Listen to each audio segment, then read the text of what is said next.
welcome back to my channel. Today we're going to be making a fairy mirror.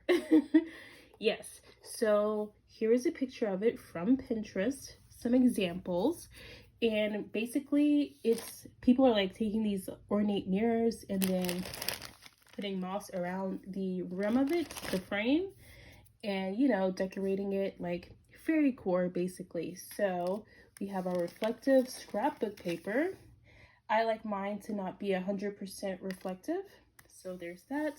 We have our moss, and we didn't have any mushrooms, so I had to make my own. And there was someone, I remember their video where they made mushrooms from hot glue. So yes, I didn't think I'd be using that, so I don't remember who that is. But yes, so you just take your hot glue and you put down little blobs in a mushroom shape.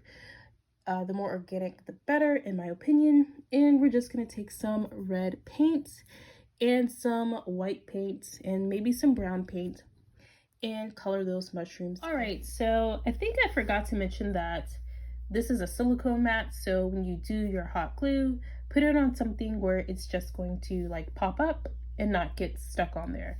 So I have my mushrooms all painted, and I did some brown and I did some red caps. So yeah, the next thing we're gonna do is just go around here and randomly glue on, make a frame with the moss. Boy, does this stuff get messy. So my advice would be is to treat it like glitter. So when you put glue down and you put your glitter and then you shake off the excess, do that method. That way when you go to hang this in your dollhouse, you don't have things falling everywhere and getting a mess. So like this part, for instance, you would just probably snip that off. So now what we're gonna do is place our mushrooms placed, and it looks so nice. This is the cutest thing ever. The mushrooms came out great. And so I have some butterfly stickers that I got from Hobby Lobby, so I'm going to see how those do on the mirror. So here is the finished result. I got my stickers from this sticker book from Hobby Lobby, and they have little birds, little ladybugs, and I put a butterfly right there.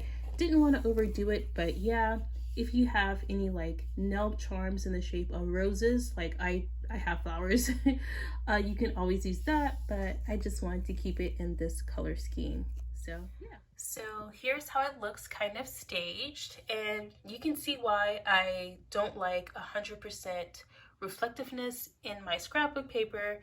It's so you don't see the distractions in the background that take away from the picture that you're trying to get. So yeah, thank you so much for watching. I hope you all try this, and I'll catch you in the next one. Bye!